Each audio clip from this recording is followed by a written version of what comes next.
Welcome back, you beautiful souls. It's Monday. We are live right here on S3, and you are opening up with all the magic that we have for you right now. Now, having people that you like and trust working with you, I don't know about that. Now, especially when it comes to a business venture, it can build towards great success, though. So going into a business with your spouse, family member, or a close friend can make a lot of sense, right? Now, I believe many people, however, warn of the dangers of the messy fallout of what can happen if things don't work out. And today we're asking, have you gone into business with a loved one? Well, clinical psychologist Asha Dullabh is here today to help us discuss this, and we're taking your questions and comments via our Facebook page. So head on over there right now and we might just answer all of your questions. Asha Dullabh, so good to have you with us. Good morning. This is a hectic topic because there's a lot of pros and cons when it comes to working with a loved one, because you really trust the person. But let's eliminate that. Let's eliminate that we actually are family. Why is it so important to first have a good relationship with anyone you're going into business with?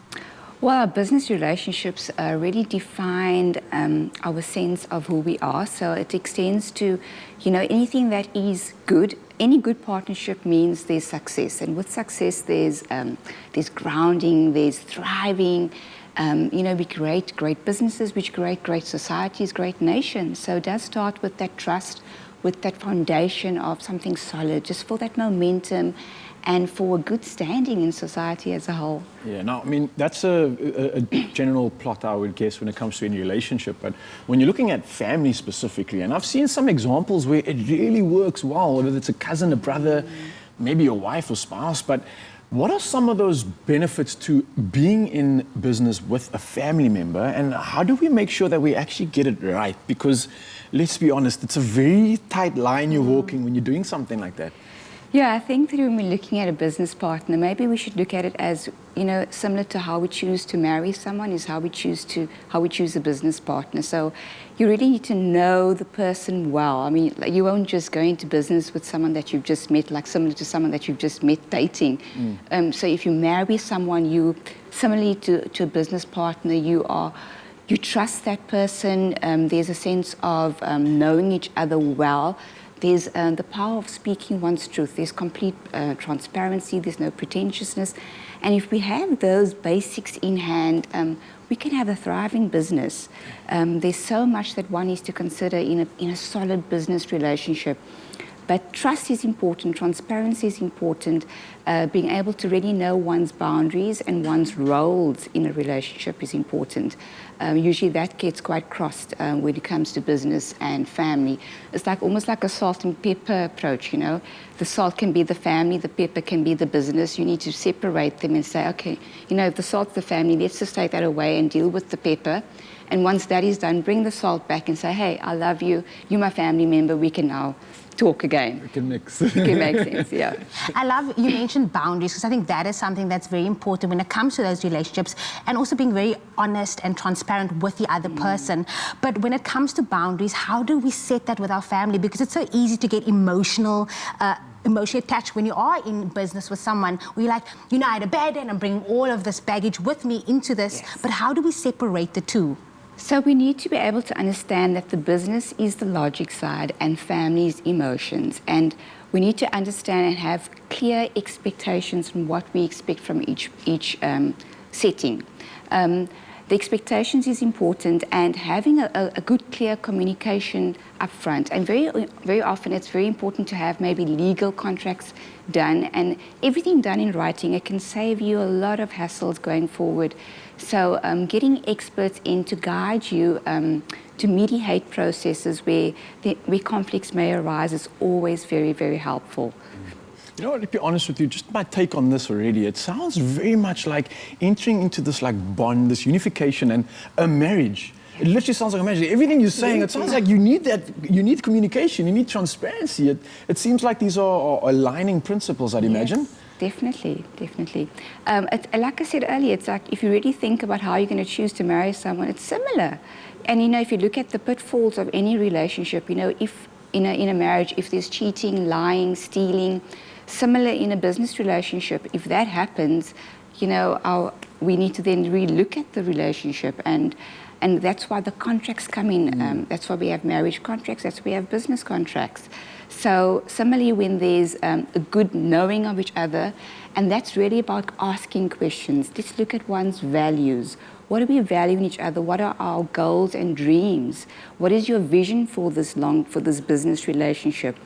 Because when we, very often with spouses, that often works because, spouses really know each other. And there's no pretense, and they know their strengths, their weaknesses. But with family members like brothers or sisters or uncles, we're going into a different kind of energetic relationship, and there's lots of layers to that. So in that regard, we need to really, really be able to know clearly where our boundaries are and our roles are, because when there's conflict, it can really transcend to people not speaking to each other, family members, brothers and sisters that grow up together that just don't end up speaking.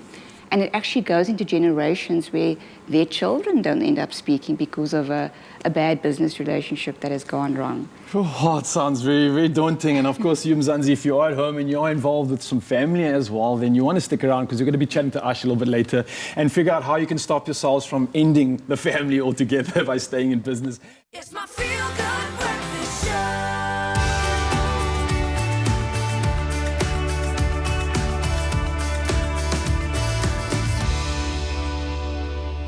Welcome back, everybody. This is your Feel Good Breakfast Show, and we're opening up on S3. Yes, it is Monday, so we're talking all things relationships. And today we're asking you, have you gone into business with a loved one? Well, we're back with clinical psychologist Asha Dullabh to unpack this topic. So do weigh in with your questions and comments on our Facebook page. We'd love to hear from you.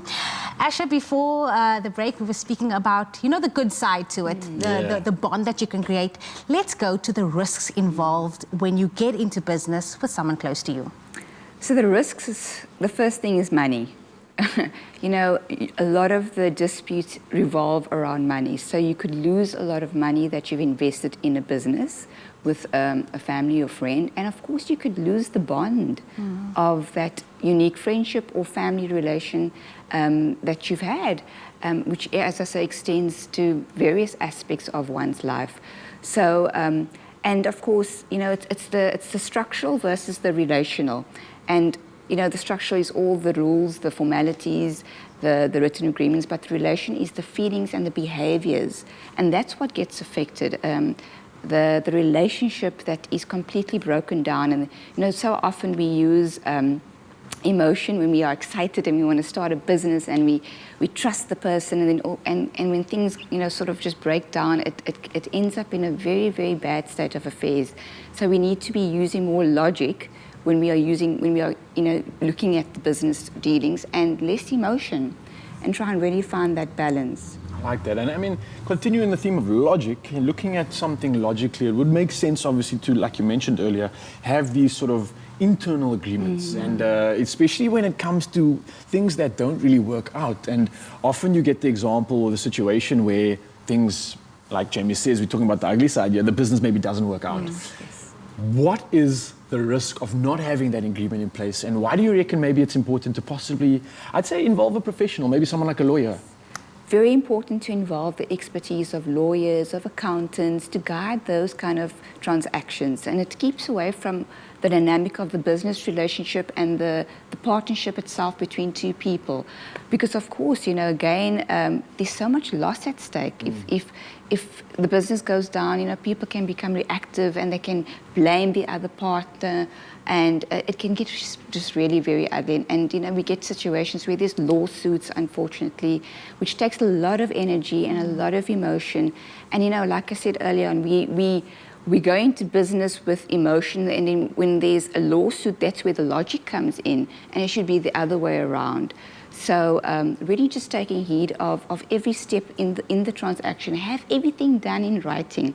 Usually people feel so uncomfortable because of the friendship or the family that, let's not do it in writing. I trust you, we know each other, we got this. And then when things go wrong, it's like we should have. We don't want to go back and say, I should have done that, or let's put things in place and put it into writing with clear understanding that we both would feel secure in this business, and we can sort of just work on growing a wonderful, thriving business. And it's definitely needed. The most powerful businesses today, like Nike, VW, Samsung, those are family businesses, and they, the truth lies, it can work. but with the right formula. Easier said than done, yes, let's speak about that. But for instance, if Riley and I were to go into a business and we trust each other, we have a good friendship, what are some of the red flags that we both should be aware of when we're realizing now, you know what, actually, this is not going to work out long-term for us? How do we then approach that situation when you're realizing it's not going to work out, we're not fit to go into business together, but we still want to try and save the friendship that we do have? Well, the sooner you realize that it's not going to work out, I think have that conversation, that authentic conversation that this is not working out, and split ways before you get to that point where it has gone ugly and no one is talking to anybody. So again, it goes back to that transparency, that communication, knowing each other's role in the business, and setting those boundaries up front. I mean, what is critical is ask the right questions right from the start. Dig deep into in looking at the values, looking at what does one really want from this business transaction, because there alone you'll be able to understand, you know what, this may work or this may not work, because one's goals and one's dreams and one's vision, they need to be in sync. And if that's not in sync, there will be issues. So the sooner you know, address it ASAP. Oh, well, Asha Dullabh, thank you so much once again. It's always a pleasure chatting to you. And I think this topic especially is quite an important one, not spoken about enough. And I think you've given us all the insight that we need definitely to make sure that we don't allow this to be the crux and the killer in a relationship, and especially when it comes to family.